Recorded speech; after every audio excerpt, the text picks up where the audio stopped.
sitting in for Rocco Fiato, who couldn't make it here. He's waiting for Rocco Jr. to appear in a second.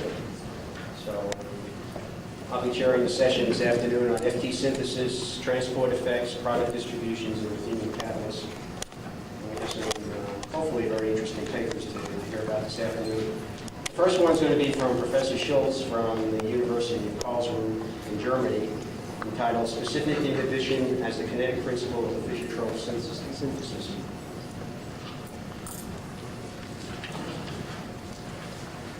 Already? That's no question.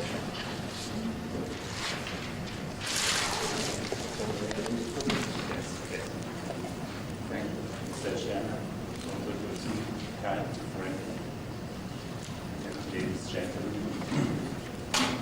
Fischer-Tropsch synthesis, or in general catalysis, is often regarded as opening doors, opening gates for new flows and so on, accelerating rates. However, in practice, often selectivity is much more governed by restrictions, by laws. And so far it seems to me that particularly Fischer-Tropsch chemistry is strongly ruled via inhibitions. So, and which could be the reactions which are being inhibited? It's mainly the methane formation, that's one point. Another point is inhibition of product desorption. And this only allows for chain growth. That's a major point. The inhibition of product desorption allows for chain growth. And the inhibition of the thermodynamically favored compound methane is very important that this route is being closed. And only by this means then we come to the Fischer-Tropsch regime of chain growth, chain prolongation. So we can think now in terms of the inhibition mechanisms. And of course everybody knows CO chemisorption is very strong and inhibits many reactions, a strong poison for hydrogenation reactions. So inhibition via CO could be very important.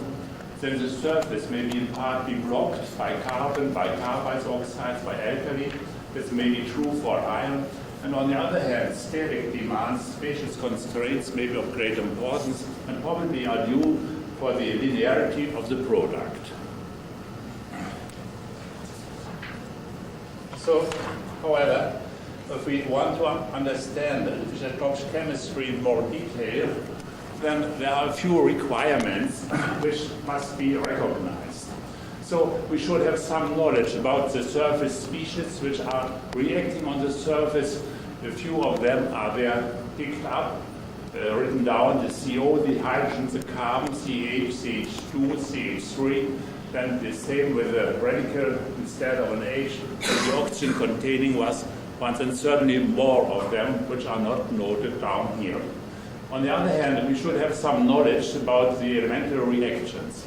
Again, basically, these must be some ones of hydrogen addition, probably also some amount of hydrogen transfer. An overall measure might be the hydrogen availability for distinct reactions. Then we have CO bond cleavages, of course. Anyhow, we have CC bond formation, the important chain prolongation reaction.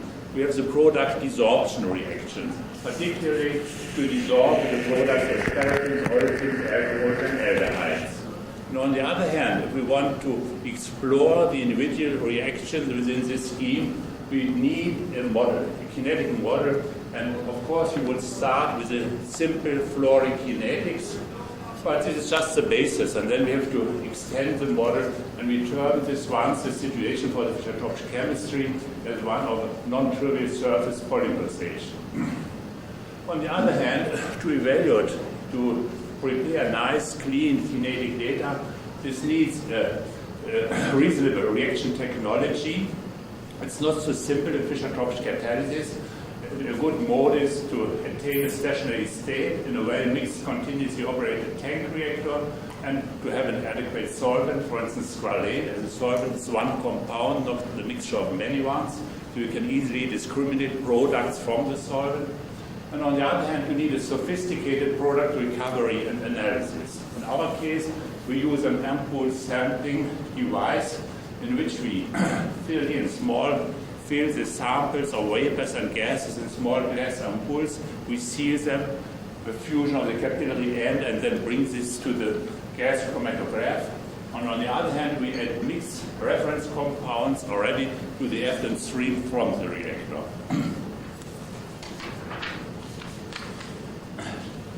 Then the experimental part of this investigation is the slurry reactor, where a mix continuously operated, fine particles suspended of the catalyst in squalane, nitrogen cyclopropane, use as reference compounds in a reference stream to prepare the mass balance. And then the intensive parameters, they are all kept constant within the reactor, within the solvent. The intensive parameters being the temperature, the partial pressures of water, of CO, and of hydrogen. And during one experiment, and so the reactor at all is gradientless, maybe except to some extent the catalyst pores. We have some interparticle resistance, but otherwise it's gradientless. Then the analysis methods I mentioned already are ampoule sampling and adapted gas chromatography. Here two catalysts being used, they are more or less similar. As Enrique Iglesias yesterday said, cobalt is cobalt, and this is rather true. Also for our both catalysts are a little different in activity, but cobalt is cobalt. Prepared by precipitation, reduced in a fixed bed reactor, range of experimental conditions, CO partial pressure varying from 2 to 40 bars, temperature at the range of 170 to 120 degrees centigrade, hydrogen partial pressure kept constant 5 bar, water pressures 2.2 bar kept constant. And we had prepared additional experiment where we added N-octane 1, the olefin C8-1, added as a vapor to the ingoing synthesis gas stream, and then look which reactions happen to this added olefin. Our simplified scheme of the experimental setup is this, where we have our slurry reactor, and we measure precisely the ingoing stream of streams of hydrogen and carbon monoxide. We take this continuous stream, a mixture of gas and liquid from the reactor, take it out continuously through a filter here, then it's drawn here, out here, where here we collect in a hot trap the liquid, and on the other hand this is taken as a hot line, 200 degrees centigrade, something like that, and we add for constant pressure, obtaining the argon gas stream at constant pressure here, so that the overall pressure is kept constant until here to this pressure release valve. And then we add our reference gas mixture with the reference compound, nitrogen and cyclopropane, in a well-known stream, volume stream, as well as we know those. So we then can directly calculate from the chromatograms of these gas vapor samples from the peak areas of the individual compounds as related to those of the cyclopropane or the nitrogen, directly calculate the yields of individual compounds, and the remaining part will be that what is being collected here as a wax in the trap. And I said we need something like a kinetic scheme. And so in this case, for these investigations, we use this simple scheme where we discriminate the CO conversion going this way means let's be the carbon on the surface, and then hydrogenated CH, CH2, CH3 methane, and here the CH2 added to an R, or here the CH3 alternatively being the methane by addition of an H, or adding a CH2 to have the chain starting reactions. So we can calculate now from our product composition the amount of methane, the numbers of CH groups in all the product, and the number of CH3 groups. And they reflect them, these three modes, these three reaction rates of CO consumption for methane formation, for chain growth, the CH2 being used for chain growth, and for chain starting, the CH3 being the starting element for the growing chain. So we have these three reaction rates now of CO consumption, and this is just written down here. And I'm going to now look into more detail what is happening to these discriminated reaction rates, mainly as a function of CO partial pressure and the inhibiting parameter in the system, and as well for cobalt, a strongly inhibiting or releasing parameter, the reaction temperature, which releases an inhibition of these typical reactions. So the overall rate of CO consumption, which mainly reflects the CO consumption for chain growth, then drastically decreases with CO partial pressure. We see here it decreases from a value of 0.223 or what it is in millimoles per minute per gram of cobalt down to here to 0.05, decreases drastically. It's true for both the catalysts. The one catalyst working at a little lower temperature, it's a little more active, and we see at the lower temperature, the decrease is even more drastically, which is quite normal and understandable. On the other hand, we see that with the cobalt catalyst, this inhibition is drastically released with increasing reaction temperature.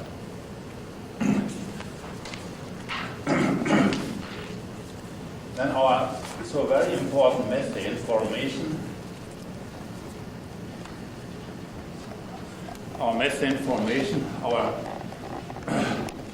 which can be pictured, what has to be, we assume, and I think it's more or less has to be the reaction finally of chemical desorption of a methyl together with an H to produce a methane.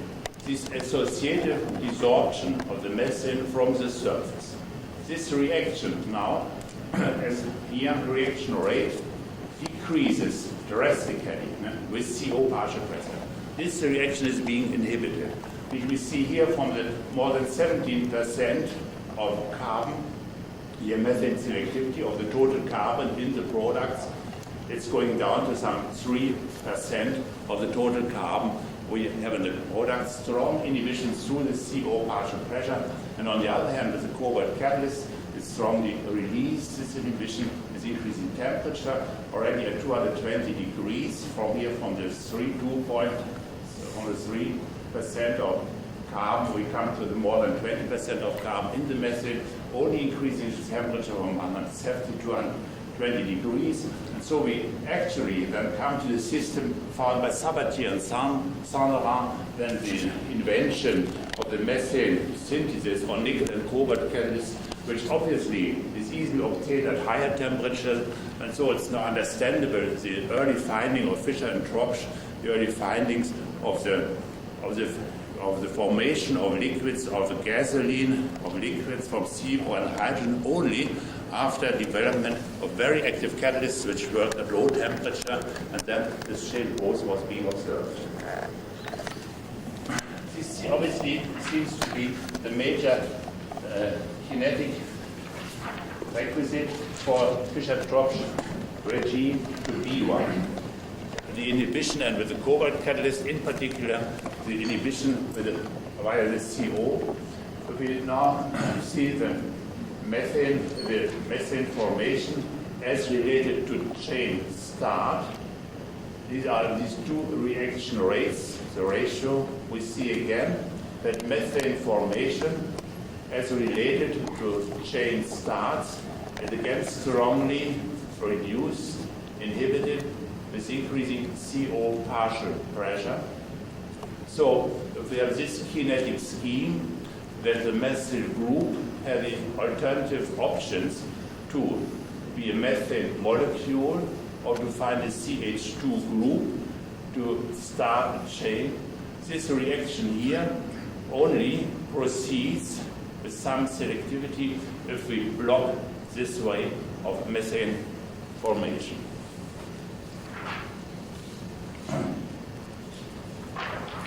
The chain grows.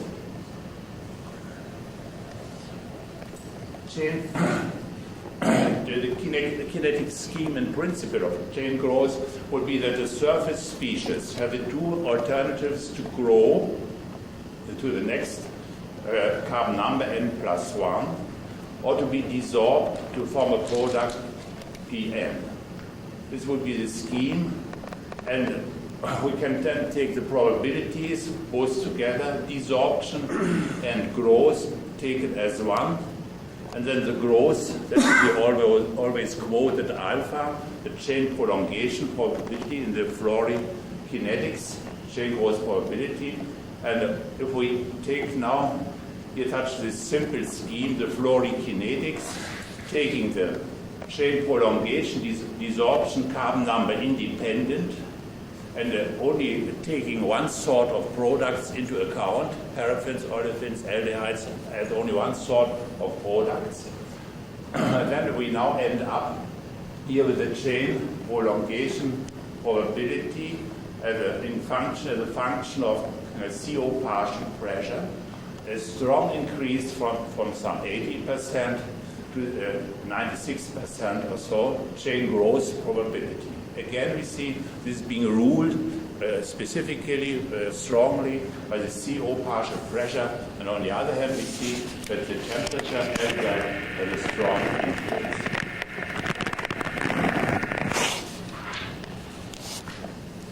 On the other hand, these things, these are the simple cases to start with. Fischer-Tropsch chemistry start with simple Flory kinetics.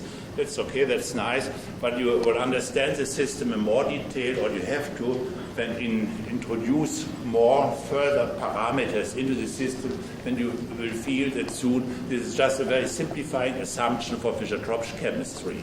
And so, for instance, the Flory kinetics would then be in this diagram of probability of chain prolongation as a function of carbon number of a surface species. In this diagram, Flory, the constant alpha, the constant chain prolongation probability would be a horizontal line.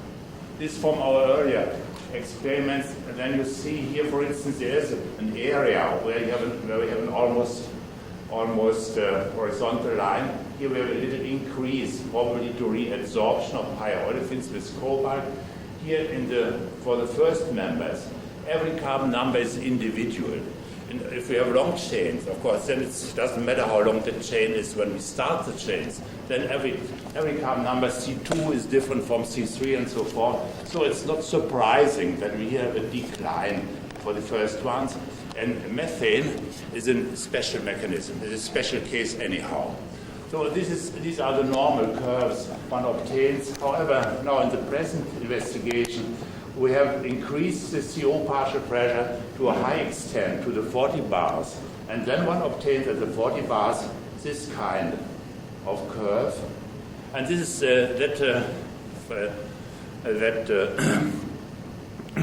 thing that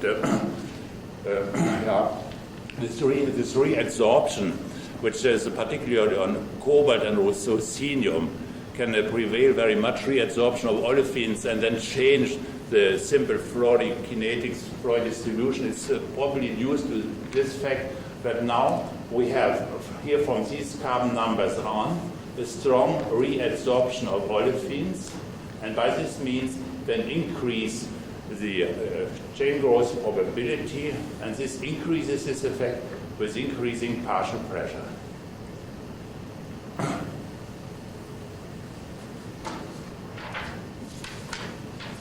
Then the product composition, I'm not talking now about alcohol, oxygen, it's only about paraffins and olefins, and these are the major compounds, so it doesn't make so much difference if I omit the other ones now in the discussion. This is now the olefin percentage in each carbon number fraction here for a few different CO partial pressures. We see that at high CO partial pressure, we have almost a horizontal line over this range, which means the olefin content is carbon number independent. Independent is the primary selectivity of the Fischer-Tropsch sites to make some 80% alpha olefins commonly and some 20% of the paraffins, independent of carbon number lengths, chain lengths. On the other hand, the exceptions then begin to be the C2 fraction, because ethylene secondary hydrogenation is very fast, probably because of a small molecule or reactivity, what it is. And on the other hand, with increasing chain lengths, the reabsorption probability increases. And so the probability of secondary olefin hydrogenation increases as well. So that at a stronger secondary hydrogenation extent, then we have this kind of shape of the curve. It's very indicative. And we see now that the CO partial pressure is a high one, that this one stabilizes the primary selectivity with respect of the olefin-paraffin ratio. However, here with cobalt, now there's a peculiarity. Here with the high CO partial pressure, the double bonds, these are the alpha olefins, terminal alpha olefins, in the olefin fraction, linear olefins fraction, the alpha olefins, their amount declines with increasing CO partial pressure. Secondary double bond shift of the primary formed olefins is favored by the CO increase of CO partial pressure. This is very amazing, has been very amazing for us, and this is only true for the cobalt catalyst and not for the iron catalyst. And however, it appears to be true because we added them in order to test this, validate this further. We added the olefin C8 to the synthesis gas stream and calculated what happened to the N-octene 1. And this is the degree of conversion as a function of CO partial pressure. It even increases a little. I have to admit that here the residence time increased also a little. But this doesn't affect our main results here.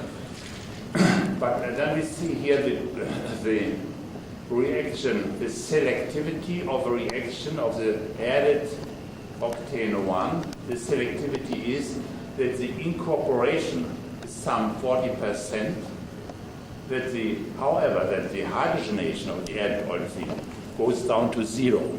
Yes? The secondary hydrogenation of the olefin goes down more or less to 0 at the high CO partial pressure, where the isomerization, the double bond shift, even the selectivity increases seriously. So that's very, very interesting.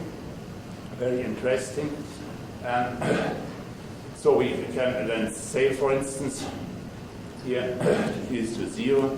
The double bond shift increases drastically. The olefin absorption is not affected. The olefin absorption incorporation is not affected. This one here, reabsorption, because CO inhibits only secondary hydrogenation.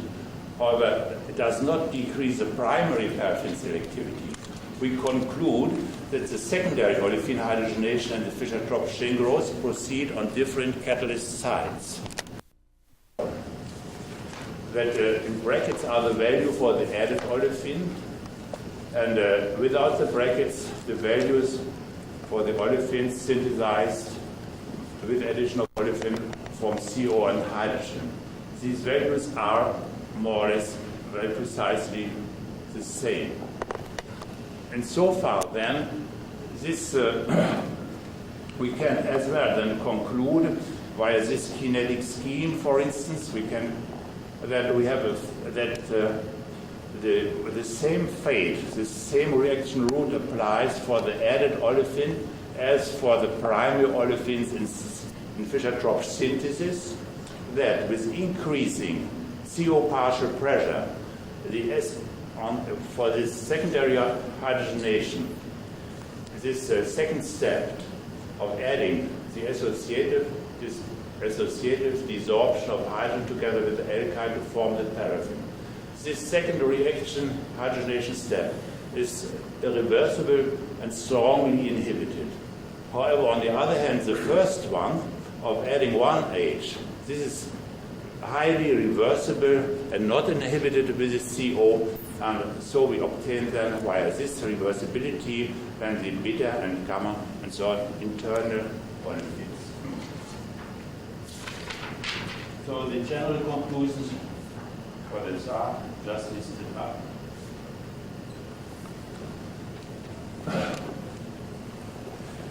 Specific inhibition of the cobalt catalyst achieved with carbon monoxide.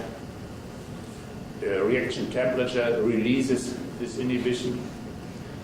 Selectively is inhibited the associative methane desorption and selectively chain termination as well for paraffin as for the olefin. Chain growth, the intrinsic characteristic of the regime Fischer-Tropsch CO hydrogenation becomes now dominant due to these inhibitions. Reabsorption of olefins for further chain growth is even promoted. Reabsorption. Secondary olefin hydrogenation is drastically inhibited. The secondary olefin hydrogenation inhibited by CO. However, the secondary olefin double bond shift is promoted, goes faster. Secondary olefin hydrogenation of the olefins on Fischer-Tropsch and the chain growth proceed on different sides, as I concluded. Reabsorption of olefins for further chain growth occurs at the terminal C atom because we have a lot of chain of incorporation of the olefin. However, the higher hydrocarbons are not more strongly branched than the common ones being made from CO and hydrogen. And so far, it must be in terminal final C atom is absorption of these olefins for chain growth. And this might be then here due to steric spacious demands probably. So the concept, I think, the concept of specific inhibition maybe more or less verified, but this, on the other hand, to be very general. So we think it might be a little contribution now to the general goal, shifting the understanding of Fischer-Tropsch synthesis from something like a kind of mystery to believe in, now to a quantitatively modeled, finely structured formation, catalytic surface events between well-known surface species and so on. Thank you.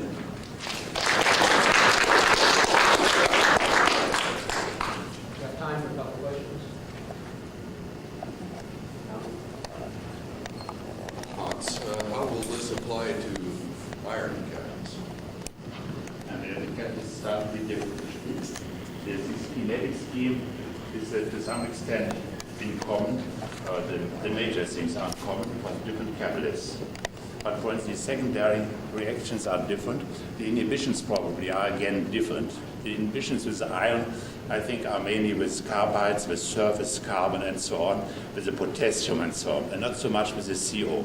Because we know in practice that the synthol process is operated at a relatively high temperature. Change in temperature doesn't matter so much. And on the other hand, the tail gas in the synthol process is very rich in hydrogen. Nevertheless, the product is not so much affected. So their inhibition seems to be due to carbon, to something which is not that dynamically, yes? It's so dynamic on the surface or so. So in this, I think the principle of inhibition, more or less, is the same, the principle.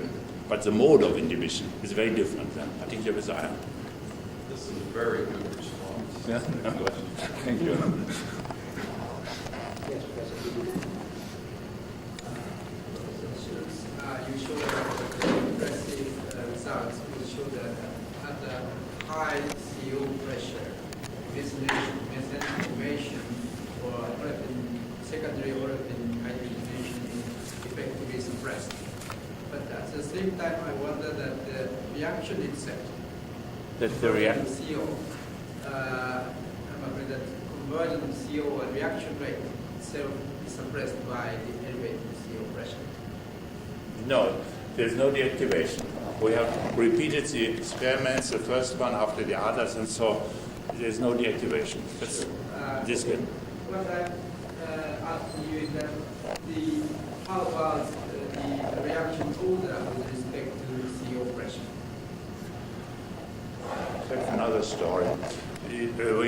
We have also tried, you know, in literature there are already 25 equations describing reaction rate of CO consumption as a function of the various parameters, and there are different ones for iron and for cobalt anyhow, and we as well are a little active in this field. We have also developed one which is maybe a little less complicated than the other ones and a little different concept, but even I am not prepared to answer this and would need a longer time to go into the details. You show that the addition of octane 1, it is about half of the reacted octane incorporated in the chain force. You show that. And, yes, on the other hand, if you take the desorption, then the desorption probability was also as well half, now, of that than it was at a lower pressure, also lower CO pressure, and so I think it. And did you observe any change in the product distribution? Amazingly, not so much. Amazingly, not so much. No change, more or less, in the branching. Almost no change. No additional. Change in carbon distribution. I must confess that in these experiments, it's always a little laborious working with these things, and we have investigated the gas phase composition, we have drawn out of the reactor. This is a representative up to C16 or so.